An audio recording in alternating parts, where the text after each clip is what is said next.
guys, welcome back to my channel. If you're new, welcome. I am so happy you found us. I'm Lisa and this is Creativity and Inspiration. How's everybody doing today? I hope it's an amazing day. If you're a mother, I hope you had a happy Mother's Day yesterday or Sunday, depending on when this video goes up. Also, if you don't have your mama anymore or you're not in good terms, I hope your day was okay. And you know, big hug. So today we are talking the basics of a junk journal, and then we're going to talk about how to break the basics and kind of spice it up a little bit. Just come on in, come a little closer, or maybe not. We might start you off over there. There is a lot to look at, as you can tell. So we might start with you over there, and I might move around a little bit. Sometimes I get tired sitting here. Okay, had to move my phone out of the way so I didn't trip over the cord. So first I'm going to talk about the basics of a junk journal. And since we're talking about the basics of a junk journal, we're going to start with the cover. And to me, there's three basic items that we use for a simple, junk journal. And that is one, a cereal box. This one still has cereal. A large envelope, and it can be white or brown, doesn't matter. And a file folder, okay? Those are the basic covers. And I say that because they're the easiest to manipulate and work with. You can do your pamphlet stitch because that's our basic stitch. You can, do the basic stitch through these. They're not, even the cereal box, they're not super thick. They're not super hard. They're easy to manipulate, okay? So these are our basic covers. And inside, for our signatures, we have our papers. And what I pull for a quick, basic building block of a journal is any type of paper, whether it be parchment paper or tracing paper. I like to use accounting paper. I like to use sewing patterns. Love to use old maps, pages out of magazines, book pages, any type of stained paper, whether it be tea or this one I think was Kool-Aid, I'm not sure. And of course we have our music paper. We have some more, we have our graph paper, and then we have some more accounting paper, and then this is the last one. It's kind of like a ledger. This is kind of part of my basic pages that I always pull. You might have some other type of basic page, but they're pages that are the building blocks that we fold them up, and these are what we build our journals with. These are what we build our signatures with. Then once we get those on board and all in our journal, folded, cut to the right size, right? Then we're to our basic decorations. What are basic decorations in a journal? Well, when I think of basic decorations, I think of pockets, tuck spots, belly bands, sacks or bags, whatever you call them, and envelopes. Okay, so I will get a bunch of those and go through and decorate them and put them in my journal. And then that is, boom, a basic journal. It's that simple. And we'll do one. I'll do all the pages. I'll pull all the pages, fold them, and do all of that for you at the end of the video. So stay tuned for that. But that's your basic journal, and that's awesome. But how many of you have been making these journals for a while, and maybe one, you're kind of bored, and you find yourself not finding inspiration anymore? Or maybe you sell them and you find your sales are kind of starting to slowly over months kind of dwindle down. Maybe you give them as gifts and you see people not using them. Or maybe, I don't know, maybe you make them for yourself and use them, but you're just not inspired anymore by them to write in them. Well, that's because when we get a basic concept for a journal in our head, we repeat it. Like, you can make multiples of these at one time, right? And then you have the bases built, so then you go in, add the pretties, and you're done, boom. Especially if you sell journals, you want to get out as many as possible. Or maybe, for the holidays you want to get a lot made because you're giving them as gifts. Here's the thing. We're humans, okay? As crafty and amazing as we all are, we're humans.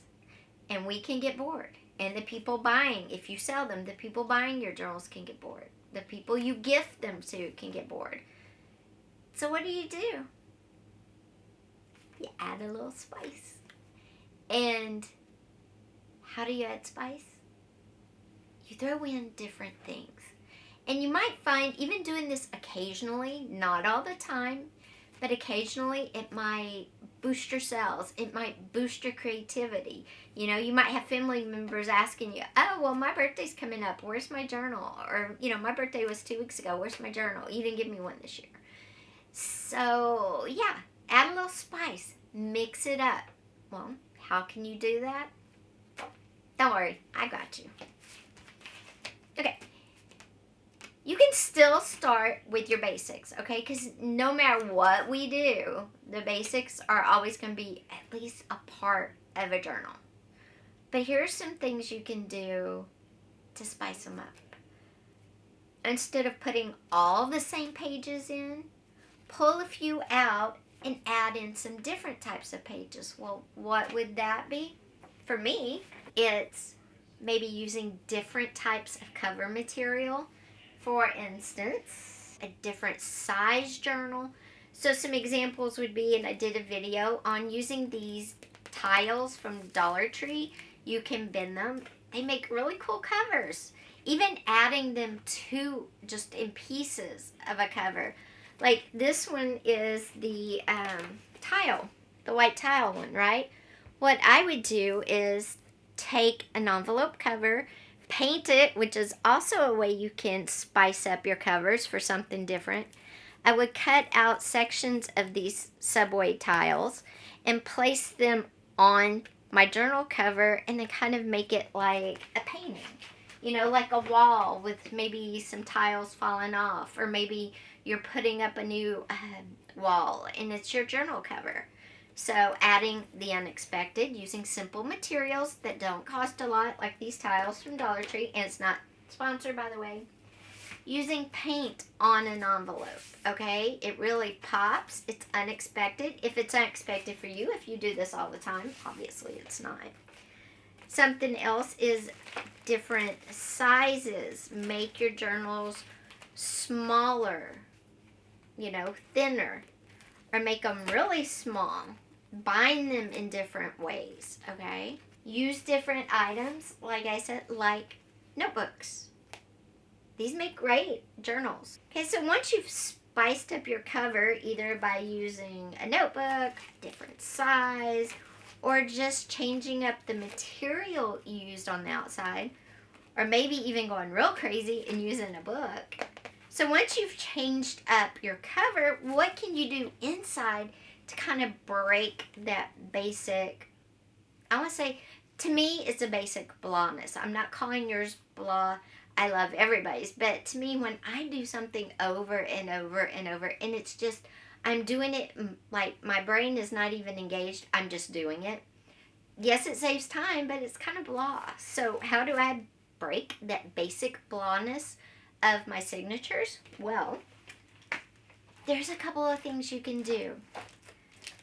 Take out some of the basic pages. Add in some wrapping paper. If it's a holiday, find a vintage wrapping paper. These are all over the thrift stores, guys. Find a vintage wrapping paper. Throw that in, because you also will get some cards with it. And there you've got some ephemera too. Get some of this vellum paper. That's unexpected. Not everybody has vellum paper as journal pages. You can find cool papers like this. I lost the back sheet, sorry. I got this cool paper. Look for unusual papers to use in your journals. Use painted paper. Maybe if you've painted something and you have you painted on top of a piece of paper and you have the paper that was the catch-all for the extra paint, use that. Throw in a hard page every now and then. Our pages are always soft and flexible, and throw in some unexpected hard pages in your journal, like real scrapbook pages. You know, they're a little stiffer, they're a little firmer. Or just go totally nuts like I did and put a file folder inside your journal. And that is the center, because people kind of get to where if you do nice centers, they'll get to where they expect that becomes a basic. So throw a file center just somewhere in the signature. It adds a little spice, it adds some texture, and it's really cool when you're flipping through a journal. Okay, and here I added some cork too. Again, throw in unexpected textures, unexpected items that maybe the people that buy your journals or your family members or even yourself aren't used to seeing. Throw in that unexpected and break the basic blahs.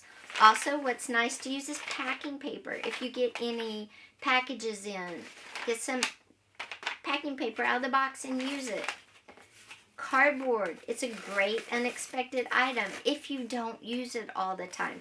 And now your basics could be totally opposite mine, and that's fine. But whatever you use for basics, pick one or two out of the signature and substitute it with something totally unusual.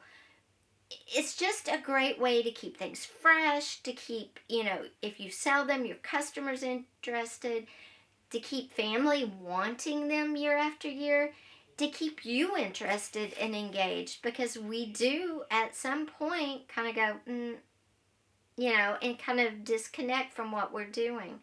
And the part of doing for journals, why I make journals for me, I don't want to be disconnected because I'm putting my heart and my creativity into these journals. So I want to always be engaged with them. I want to, each journal I make, I want to have a connection to it. Even if I'm giving it as a gift, if I'm selling it, whatever, I want there to be a connection. I want my creativity to be in that journal, just not something that I can do with my eyes closed to get it done faster. Now, if you want to do that, and that, that's fine. I'm not knocking it. I'm just saying the basics are there, and they're great when you're learning, especially. And they're great. But there comes a time when you need to break the basics. Another way you can spice up a journal, and this one I bought, I didn't make this one. There's a couple of ways with the signatures. Make them just plain pages. This one is alternating coffee stained and white paper, and it's just rounded. It's all plain. There's no tuck spots, pockets, or anything. But you can add the wow to this this is like a fitness journal. You can add with magazines, okay? Magazine cutouts, that's unexpected. The pages all being blank and being, the same size, the same kind of paper, just one stain, one not. That's different. That's going to catch somebody's eye if that's different for you. You can, bind differently. If you have options to bind differently, that's going to stick out, that somebody's going to notice. Hey, this is bound different than what they normally do, and I like it. It's different. It's cool. Bind it different. That's also another way to add interest and break the basic blahs. One that I love to do is I love this journal. This is a journal I bought, and then I kind of took it apart and added some stuff to it because I am learning about, healthy stuff. And this one actually has information in it that I want to keep. They're information pages, and I want to be able to read them and keep them and change them from journal to journal because I plan on having several journals like this. So what I did was, this is a flow journal. I can take it in and out, change it out, and keep my pages. But I wanted to be able to read the pages. I wanted to be able to, read the text, to actually read them. A lot of times when we put magazine pages in our journals, they're not for reading. They're for somebody to cover up, okay? These are actually for reading. So that's a twist. If you're making a journal for somebody's birthday and they love the history of, Mona Lisa, and I'm just saying that because I just did a art piece on it, you can put some pages about her, some history or whatever, just to add something different, because Normally, we don't read the magazine pages in our journals. You can do one themed for the holidays, and again, make it out of something unexpected. This is cardboard. Okay, this, I did not make this. This was made by somebody I swapped with. And what I like about this is it has construction paper in it. Unexpected, different, and I love that about this journal. Of course, use totally weird different things sometimes. Sometimes they work, sometimes they don't, VHS tape. But you know what? Try. Use different things. It breaks the basic file folder, cereal box, envelope. If you're always making your basic pages out of similar items that I showed, which were coffee stain papers, some magazine pages, all that stuff, try junk. This is, if you've been watching me for any time, you recognize this journal. This is the journal that always inspires me. It was made by one of my bestest friends in the whole world. I've never met her in person. She's on, in groups with me, and we're just friends now. We're co-heads of a group, everything. But it's totally made out of junk. Like advertisements and stuff. I've done multiple flip throughs of this journal. Or you can use your basic papers, like I said, like resize them, tear them. This is a good look too, to tear the edges and make them all kind of raw and ripped up. It makes it feel soft. Definitely gives it personality and that sort of thing. Also, instead of using that vintage wrapping paper on the cover, you could use it as a page. You could use it multiple places. We're embracing the basics, and then we're breaking them because life needs a bit of spice. But let's put together a really quick basic journal, and then we'll take out some and create a spicy journal. So come back in just a sec. I'm going to use the envelope because my cereal box was still full. And I don't feel like emptying it out right now. Plus, I use these a lot. Now, for my basic pages, I'm going to use a plain piece of notebook paper. I'm going to use one of these accounting pages that I showed you. Now, I can use one that is kind of like writing on it, or I can use one kind of like this. I'm going to use this because I'm actually going to use this piece of our accounting paper, graph paper, music paper, book page. I'm going to get a map page from over behind you. And I'm going to put in this. This isn't going to be a very big one, and that's fine. Actually, I'm not going to use this, but so all you do is when you get your signature, now signature is normally 10 to 15 pages because when you fold it, then you have 20. If you do 10, you have 30 if you do 15. And that's kind of the magic size standard thing. So you want to go through 2, 3, 4, 5, 6, 7. I'm going to add a map. Oh, and I forgot to add these. 8.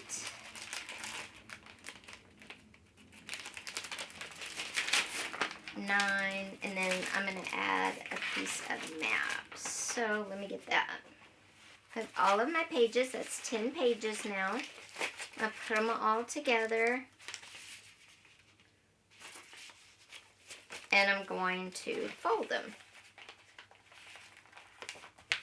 Okay. There is my signature, basic signature. All I did was pull my basic papers that most of us have. Then I'm going to put this in my folded envelope, and boom. There is a basic beginning, the basic building blocks for a journal. Now, you could decorate it and then stitch it in, and the pamphlet stitch is just the 3 stitches, or you could stitch it in and then decorate it. Whatever works for you. But it's that simple to put together the basic shell. And that's why I said after a while when you've been doing this, you get to where you can do this part, the basics, in your sleep. Well, it's time to spice it up. 1, I'm not going to use the cover. But it doesn't matter that I folded it because I will use it. I have a couple of journals coming up that I will definitely use it for. What I'm going to do is I have my positive affirmation journal that I write in every single day. It's full. I filled up this part, and yes, it comes out because I'm in love with this cover, this paper. I just love it. So I covered it in packing tape so it wouldn't get damaged too much. And what I'm going to do is I'm going to take my signature that was in here. I'm going to size the current one down so it will fit in here with no problems.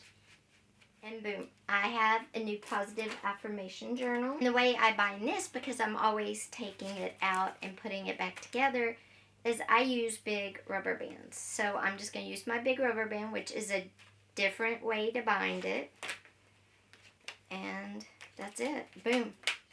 Now, tomorrow, I'm ready to go again. Now, what do I do with the one I just took out? Well, I want to keep this. So I dig in my drawer here. I take another rubber band because I do want to keep these. And I just bind it together like that, and then I put it away.